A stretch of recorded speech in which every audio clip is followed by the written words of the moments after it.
వివరాలకు వస్తే coastal bank director Jayaram హత్య కేసులో తనకు సంబంధం లేదన్నారు నటుడు సూర్య. రాకేష్ రెడ్డితో తనకున్న పరిచయంపై పోలీసులు ఆరా తీశారు. సినిమా కోసం డబ్బులు అవసరమైతే రాకేష్ రెడ్డిని కలిశానంటున్న నటుడు సూర్యతో మా ప్రతినిధి Sampath face to face.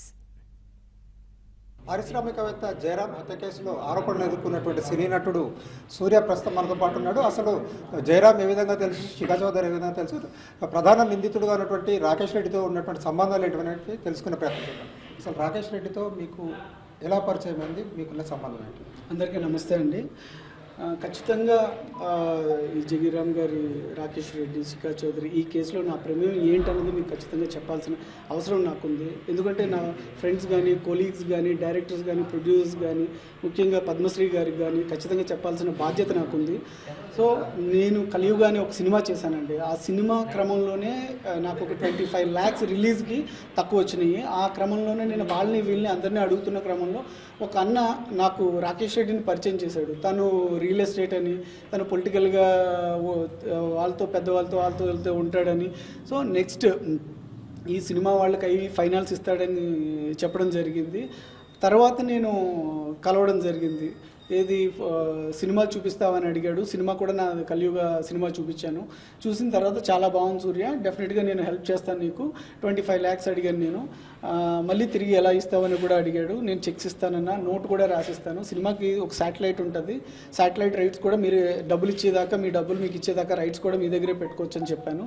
So అలాగే నేను ఒక 3-4 times రాకేష్ రెడ్డిని కలవడం జరిగింది తప్ప తను నాకు ఫ్రెండు కాదు. తనతో ఎప్పుడు నేను ఎక్కడికి కలిసి తిరిగింది కూడా ఏమీ లేదండి. అంటే 3-4 సార్ల పరిచయానికి మీకు 25 lakhs ఇస్తానన్నాడు అతను? అవునండి. సినిమా చూశాడు. సినిమా చూసి ఆయన ఉత్తరం ఏమి ఇస్తానలేదండి, చెక్స్ అడిగాడు, నోటు అడిగాడు. ఎవరైతే నాకు పరిచయం చేశాడో ఆయన విట్నెస్, సిగ్నేచర్స్ మధ్యలో మధ్యవర్తిగా ఉండేటట్టు ఇవన్నీ కూడా అడిగిన తర్వాతే నాకు ఇస్తా అన్నాడు తప్ప తను ఏదో 25 lakhs సినిమా చూసి రేపు వచ్చి పట్టుకెళ్ళు, ఎల్లుండి వచ్చి పట్టుకెళ్ళు అలా అని అయితే నాకు ఏం చెప్పలేదండి. దస్పల్లా హోటల్ నుంచి జయరాంని ఎలా పిలిచారు మీరు? దస్పల్లా హోటల్లోకి వెళ్ళి పిలిచారని మీరు అంటున్నారు. అసలు జయరాం గారిని నేను అసలు చూసిందే లేదు, ఫోన్లో కూడా అట్లీస్ట్ మాట్లాడిందే లేదని నేను అంటున్నాను. దాన్ని మీరు ఎలా చెప్తారు? ఇప్పుడు చూసింది జరిగింది నేను చెప్పమంటారా? మీరే ఏదన్నా మాట్లాడి మీరు ఎలా చెప్తారు? మీరు జయరాంను హనీ ట్రాప్ చేసి తీసుకెళ్లారన్నటువంటి ప్రధాన ఆరోపణ మీద వచ్చింది. అదే అండి, నేను మీడియాలో చూసే వరకు హనీ ట్రాప్ అన్నది దాని గురించే నాకు అసలు తెలియదు.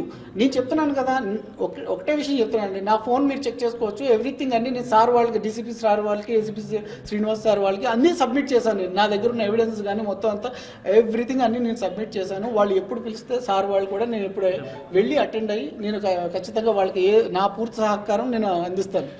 సో ఈ హనీ ట్రాప్కి నాకైతే సంబంధం లేదండి. నా ఫోన్లోంచి, రాకేష్ రెడ్డి ఫోన్లోంచి జయరాం గారికి మాత్రం ఏ ఇతర ఫోన్లోంచి కూడా నేను అసలు కాలే చేసింది లేదు, మాట్లాడింది కూడా లేదండి. అంటే ప్రధానంగా హత్య జరిగే రోజు రాత్రి మీరు ఎక్కడున్నారు? అంతకుముందు మీరు రాకేష్ రెడ్డిని అంతకుముందు ఎప్పుడు కలిశారు?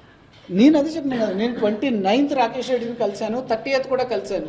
ఇది హత్య జరిగింది 31st అంటున్నారు. నిజంగా ఆ టైంలో నేను కలియుగ అనే సినిమా ఎడిటింగ్ జరుగుతుంది. ఏది ప్రమోషనల్ సాంగ్ కూడా చేశాను, త్వరలోనే రిలీజ్ చేస్తాను. ఆ ఎడిటింగ్ సాంగ్లో నేను బిజీగా ఉండడం వల్ల నాకు ఈ విషయాలు ఏమీ తెలియవండి. అసలు లాస్ట్ టైం ఎప్పుడు కలిసారు రాకేష్ రెడ్డిని, ఎక్కడ కలిసారు?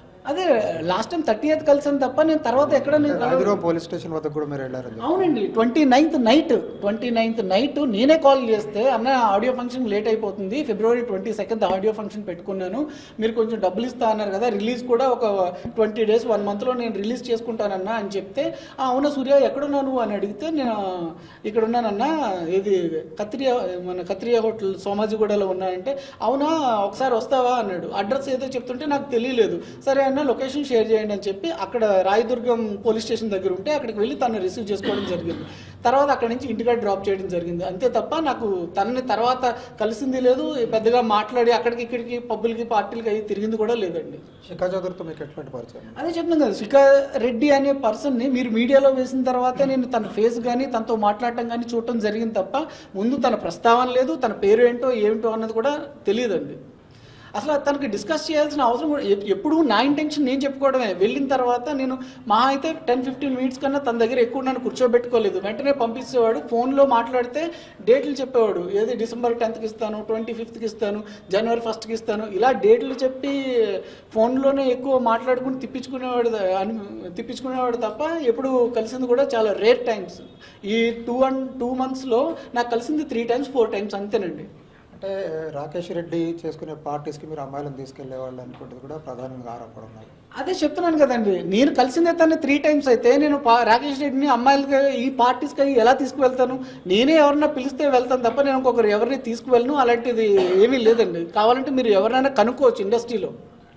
ఇది మొత్తం మీద చెప్తుంది, తన సినిమా ప్రమోషన్లో భాగంగా డబ్బులు అవసరమై ఒక వ్యక్తి ద్వారా రాకేష్ రెడ్డి పరిచయం అయ్యాడు. కేవలం 3 సార్లు మాత్రమే అతనితో కలవడం జరిగింది. మరొకవైపు జయరామ్ను కూడా తాను చూడలేదని చెప్తున్నాడు. మొత్తం మీద పోలీసులకు తాను మొత్తం సమాచారాన్ని అందించానని చెప్తున్నాడు. పోలీసు ఇన్వెస్టిగేషన్కి అవసరమైతే మళ్ళీ తాను వాళ్లకు సహకరిస్తానని చెప్తున్నాడు. కెమెరామెన్ అలీతో సంపత్ కుమార్, ఏబిఎన్ ఆంధ్రజ్యోతి, హైదరాబాద్.